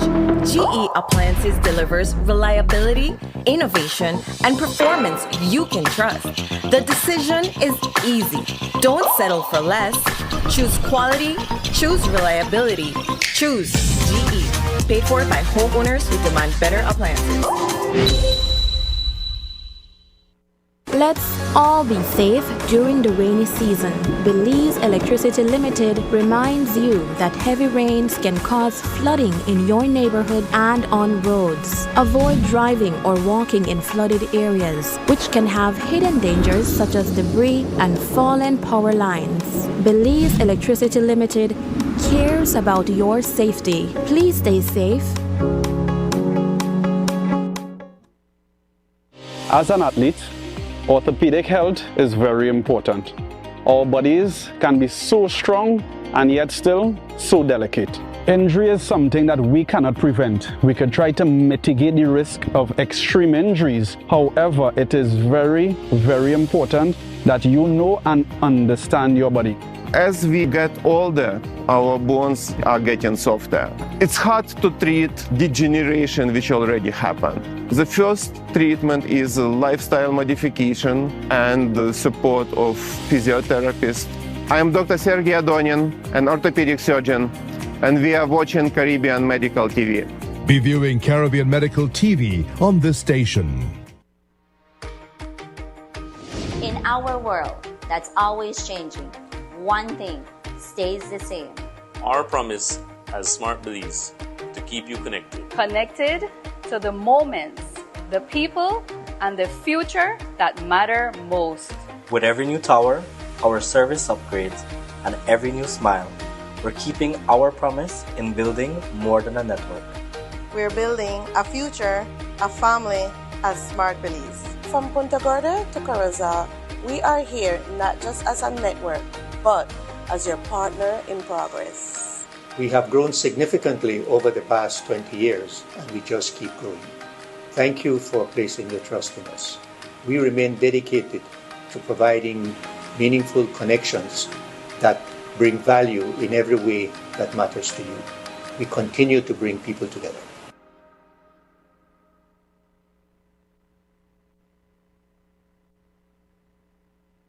My name is Leomar Langzert and I'm a teacher and I bank with Belize Bank Independence Branch. What I enjoy is the safety features that the app offers. I have a sense of not having to worry or be concerned about somebody finding my password and username to sign in the application because of the use of the one-time password. And another feature that I love, that I use the most, is how the app synchronizes with my fingerprint on my device. I enjoy the rapid and easy, seamless process to apply for loans through the Belize Bank, and I don't have to be having too much back and forth to visit or take time to visit the bank. They also start to offer the online applications through the app for loan applications, which I believe is very neat. I would definitely recommend Belize Bank to other teachers because one of all the features and advantages that the app offer, with these online that Belize Bank offered, is basically everything that you can do in the palm of your hand. So I would definitely recommend the bank to other teachers.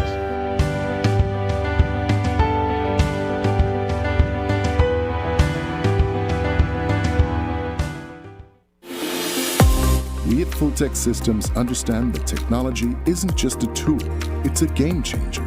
At home, smart devices and AI are revolutionizing daily life. In education, tech is making learning more interactive and accessible for students and educators alike. For businesses and government, it's driving innovation, streamlining operations, and unlocking growth, leveraging tech for better services, infrastructure, and security. At Fulltech Systems, we help you thrive with cutting-edge solutions, partnering with leaders like Dell, HP, Microsoft, APC, Fortinet, Cisco, and Tomy. We deliver the right products for your needs, whether it's boosting efficiency, improving customer engagement, or scaling operations. Connect with us and let's drive innovation together.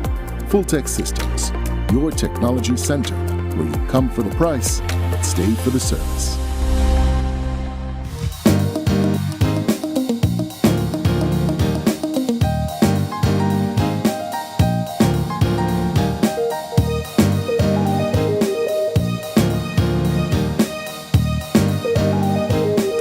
Welcome back to Open Your Eyes. We are jumping into our second conversation with our friends from Quartz, and it's all about leveling up your home with Quartz appliances. It also smells great in here. I will tell you, we have our coffee brewing. I might be getting my second cup this morning. But of course, we are joined by Anel Young. She's the marketing officer representing Quartz Belize, as well as Vanessa Foreman. She is the assistant manager representing Quartz Belize City Store as well. Ladies, thanks so much for joining us. You're welcome. And We're it really here to cook looks for you guys and smells good in here.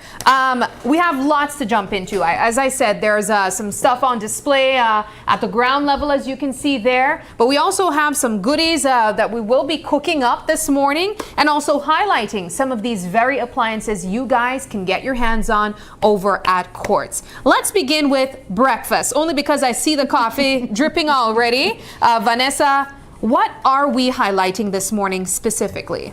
So good morning again, Belize. This is Vanessa. Now, I am an avid coffee lover. So what we're featuring today, I know a lot of Belizeans like myself, we like to start our morning right with a nice hot cup of coffee. So what we're featuring is this MasterTech coffee maker.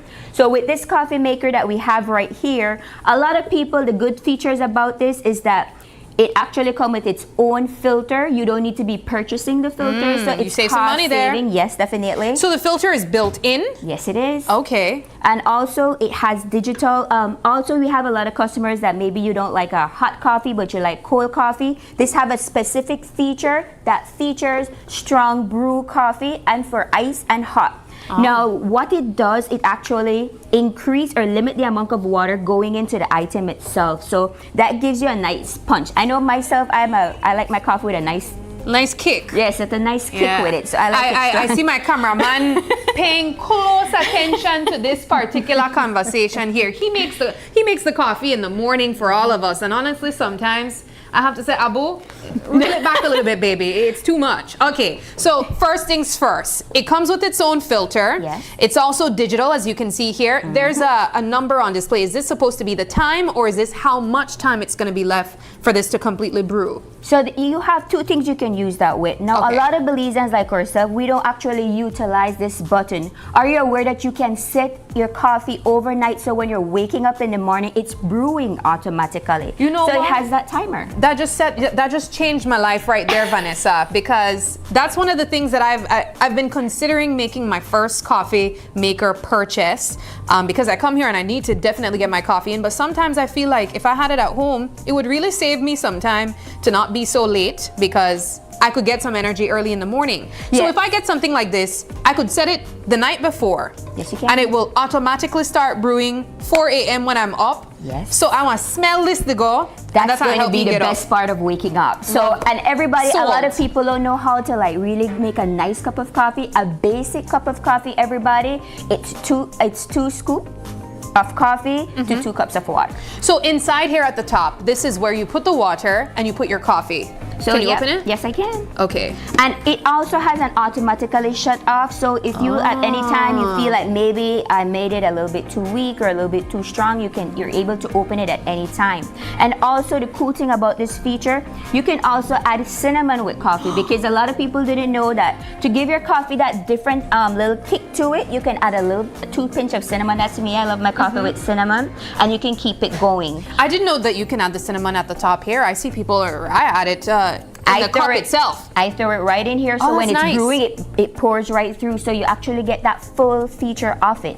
And also with this, everybody, when it's cleaning, it's very easy to clean. All you know, it has its self-cleaning button itself. So again, this is just one of the type of coffee makers we have at Quartz. We have a wide selection. We even have coffee makers that you no longer need 2 machines, everybody. You know, first, if you're getting those nice strong coffee beans, well, now we actually have coffee makers that have that built in.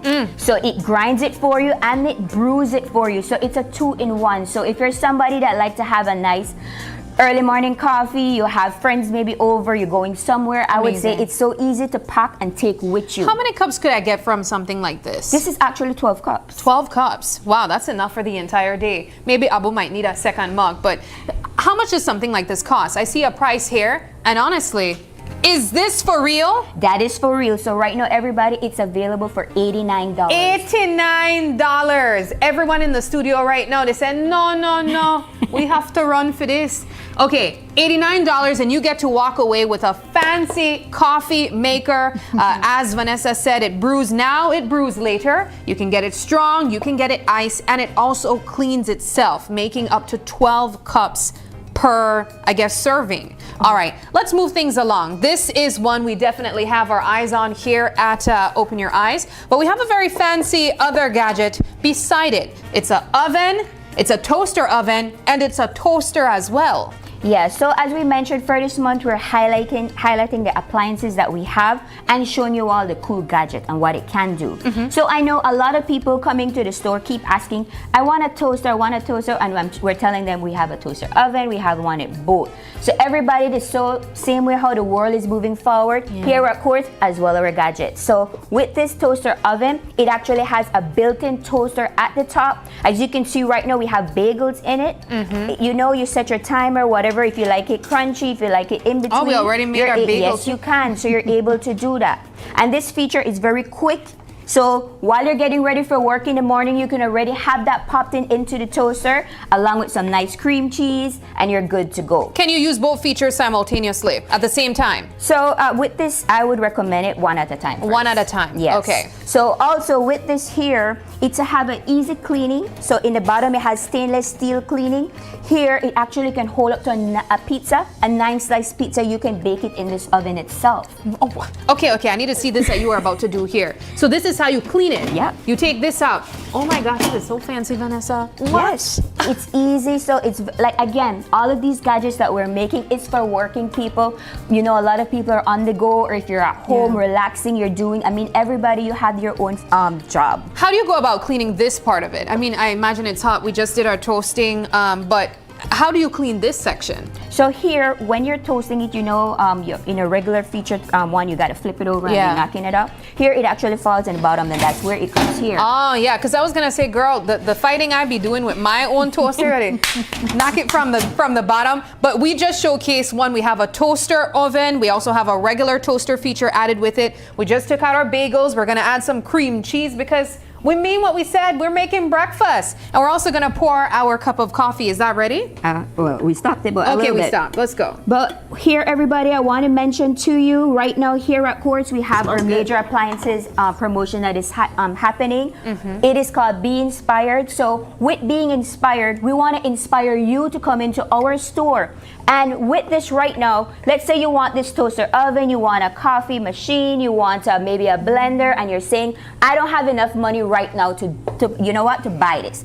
Everybody right now at Quartz, we have the promotion. If you're buying, right now we're promoting credit, everybody, because we want to encourage you to keep that money in your pocket.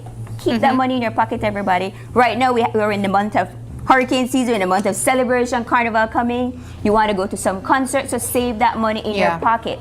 So right here, you can bundle these items, and if you're getting a major appliance, let's say for example you could right now you can save up to 15% off on these small appliances. But we also have right now featuring, if you're buying, let's say for example a stove, you on credit on 18 months and above, you can get 20% off on that item. And let's say you want maybe a washer and a dryer, you can get 25% off on those items. But if you're buying 3 items, you actually get 30% off on credit, 18 months and above. Wow. And with this right now, we're giving away, we're bundling it. You know what, we're one of the best company here in this entire country that, you know what, we're giving you, if you decide to buy a side-by-side refrigerator today, we're giving you a brand new television, everybody. A 32-inch TCL television. So you can buy that and walk away with that television right here. That's amazing. One of the things we weren't able to cover is the approximate figure of the toaster oven. How much does something like that cost? So everybody, something like this, you're talking like under $300. Under with $300. The promotion that we're offering right now. So you're getting that discount with it, so you can get that. And remember everybody, here at Quartz, what we offer is that added protection. We have that warranty. These small appliances, they come with 6 months warranty. You also are able to purchase additional warranty. For example, if you buy a KitchenAid mixer, you know that's a big investment. You can get extended warranty on that item as well. Remember, we offer up to 4 years warranty. And remember, warranty is available on credit and as well as cash. A lot of people don't know that. You know what? In America and different parts of the world, whenever they're purchasing items and so forth, they actually have that option, and that's what they're buying to protect it. So here in Belize, we're bringing it to you, our Belizeans. You know what? Get your warranty. It's very affordable. You're talking about sometimes it's less than like a bottle of Coca-Cola. I don't know whatever you drink, like I keep saying. Super affordable. Yes. Well, you definitely sold me over here with some of these items that you just described and displayed. I'm going to go over to Anel, where she is showcasing what lunch could look like if you simply use an Instapot. Right. So you don't have to wake up at 4 o'clock in the morning with your small kitchen appliances. They offer performance, convenience, fast and easy cleanup, and takes out all the hassles. So you can be scrolling at night looking for recipes, right? So you don't have to light the fire. I don't have gas, or you can do it right here. We're in the age of technology. Right, and it's quick. So it's summer, and even if it's not summer, it's game time too. Chili is something that we said, you know what, that could be so easy in your Instapot. When you're thinking Instapot, it's just like it says, Instapot. So one of my first things that I wanted to know, Anel, was what exactly are the features on an Instapot? Because I grew up around crock pot, I grew up around pressure cooker, and even rice cooker. For the most part, my parents or my grandmother would shame me for saying that I use a rice cooker now, but what do you get to do with an Instapot? So you said a slow cooker, right? So this is an advanced slow cooker, because usually when you think about slow cooker, it maybe has a timer, a high, low, off. Right? But with an Instapot, as you can see here, this is a rice cooker as well. It's a rice cooker. And it has pre-programmed settings. So you can have brown rice, white rice, oatmeal, all those greens, they have pre-settings. So you just have to touch the feature, put your menu, and you select it. And it comes on with all these features are already programmed for you. Even soup. I mean, you can go healthy, very easy with soup. So you have hot cereal, which is the oatmeal. So what? Soup, saute, steam, keep warm, slow cook. Okay, so we have the slow cooker feature there. Yes. You can cook your rice. Do people cook meat in this? Yes, and that's what we were doing. What we're doing today, we took some ground turkey because we're going healthy. And so you just put that in there. I started off a bit earlier. Just because I want to get that little brownness in it. Yes. We have our beans for sure. That is another This is Anel's famous chili. Yes. So you know. So pay attention to the recipe, guys. So guys, we always have beans in the house. If you're a big family, you usually have a large pot of beans, and this is a way to make it a bit more spicy, add some interesting stuff to your beans. But the essential to say, from canned beans to homemade beans, is your garlic. Yeah. We put garlic in it, a lot of garlic. I think what this really showcases is, one, you can prepare something quickly in an Instapot. Yes. But you can also utilize it for longer periods where a slow cooker would have come in You'd put handy. in some broth because this is going to be steaming. It does have this little steam collector right here, so the water doesn't stay in here like Kuyoy beer crock pot. You'd see all the steam. It does collect the steam in this little container right here, and you can empty this right here. So it keeps all the flavor in there. It doesn't water down your flavors. And another little thing for your... We can't forget the pepper flakes. The pepper flakes, right? Because chili needs some chili flakes. And we have, your basic, and that's what you could do with chili. You make sure you put in your freshness, because even though we do have some canned stuff, we do have tomatoes, onion, and your green pepper. So we're adding some what? Some tomatoes now? Tomatoes. We had some canned tomatoes as well, some canned tomato sauce. We added the fresh tomatoes to add the freshness. So is this a recipe that you would typically make with your Instapot? Yes, this is very, very typical for an Instapot. As you can see, this Instapot, when we put it in, this Instapot can cook for 24 hours. Whoa! For up to 24 hours, right? Yes. This chili I would recommend it. This does have a recipe book as well. Okay. It recommends it for 6 hours, and it has a slow high and a slow low. Okay. But I would do a slow low, and what this does is it captures all the flavors in there, right? So I could also see doing pibil tacos in this as well. I was just thinking that, And imagine you do like a slow cooked pibil type recipe. Right. This is fantastic. So it offers performance, reliability, and you could set it and forget it, right? And this is also one of those appliances that you can also bundle as well and get discounts by doing so. And this is easy cleanup for you at home, for the moms, and even the little kiddos, you could have them around because it's so safe. And when we do our small kitchen appliances, they usually come with added features. Okay, so it what comes is this? This is the rice measurement. Okay. This comes up to 10 cups.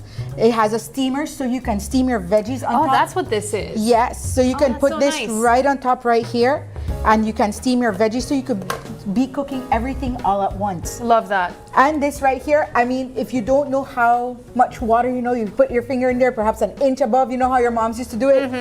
This does all the thinking for you. That's because fantastic. there's a measurement. It says 4 cups of rice. It has the little line that says 4 cups of water right there. So you don't have to think twice when you're making rice in your Instapot. Well, this is great. So we are cooking up some chili. And Yes. if you know anything about TV kitchens, we can make a 2-hour recipe really be finished in just that quickly, a couple seconds. And so we have here our chili prepared. Ooh, this is quite a heavy board. So this is the famous chili. So you could say it's a quartz chili right here. So you could do the honors, and when you do chili, you can do all the additional toppings because this did all the cooking already for you. So you can add the sour cream on top. Okay. You can make it yours. So I will build my chili on my chip. So it's like a taco in a bowl. And you can add it as spicy as you want, or not as spicy as you want. We have 2 bowls here. Is one mild, one spicy, or both of them the same thing? They're both spicy. Okay. That's good then, because I'm a spicy gal. Ooh, shoot. I love me some spice. So you could find all of these at Quartz. When you're thinking appliances, you could go all the way from small appliances. Right now we have 10% off when you buy 2 or more, or when you buy 3 or more, you get 15% off.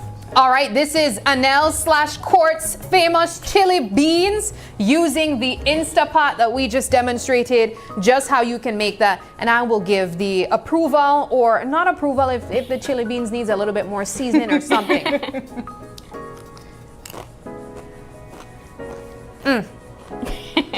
It's all those flavors right there for you. I would say 2 thumbs up. 2 thumbs up for me, definitely. This is fantastic. Since we have some time, I do want to talk about some of the other items here on display. Actually, what's the price of this, Anel? This Instapot is going for about $399, but you could get it on Quartz Ready Finance. Yeah. And when you're thinking about Quartz Ready Finance, this is as low as $3 weekly. Wow. And you can bundle it with other products. Though, I can't help but think of the fact that you're paying $300 an investment in something that's like 4 different appliances in Right, one. right. And then if you're thinking about if you're a student, if you have an Airbnb, these are the little features Yeah. that add an extra spice to your life, and it's very easy and convenient. It does have a little handle, so you could just take it on the go. If you're living in a studio apartment, right? If you're a mom or you're a single, want something quick? you could take chili to the party. Oh, that's fantastic. All right. Well, some of the other items here we have on display, another coffee machine. We have, is this like a hot kettle, an electric kettle? Tea for tea. We even have the air fryers and so forth. And everybody, all that you require if you're getting this item on credit is just 2 references. You need a recent job letter or pay slip. You need a proof of your address, and of course a valid ID.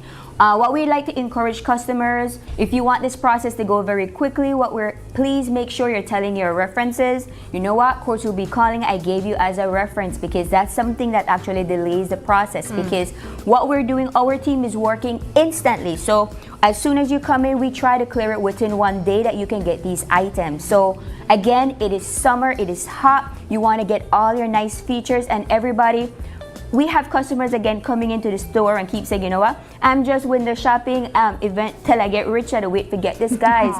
You don't need to be rich. You can get it now because you don't need no cash. All you need is to come in to the store, bring along these references, and we will be getting. And of course, once you continue to have good credit, you can walk away within 15 minutes with these items because Just you like qualify for instant credit. Absolutely. So we're not just telling you all about the great features, we are showing you what all of these can do. So it's time to move away from the old time. You know what? We want you to step up your kitchen. We want to modernize. We want everybody to move forward. And we here at Courts, we want to take everybody along with us. All right? Beautiful. Well, ladies, this has been a pleasure. You not only got me some breakfast, but it looks like I have some lunch prepared already. And of course, this can all be done when you shop at Courts. It has been a pleasure, and we wish you guys all the best. Well, that does it for our show this morning. It has been quite a wonderful show today. We have to say a huge thank you to everyone who joined us this morning, and also you guys for tuning in with us. If you're celebrating a birthday today, happy birthday to ya. And if you'd like to give a birthday shout out, or if you have any questions, comments, or concerns, you can send us an email at oie@channel5belize.com. You can also catch us on Facebook. That's Open Your Eyes BZ, as well as Instagram for behind-the-scenes contents. That's OIE Belize. You can even text us or call us on our OIE phone number. That's 675-2555. Again, thank you so much for joining us, and please do us a favor and join us again tomorrow when you open your eyes and start your morning right. Until then, keep your eyes, your mind, and your hearts open. Have a wonderful Wednesday, Belize. We'll see you soon. Bye.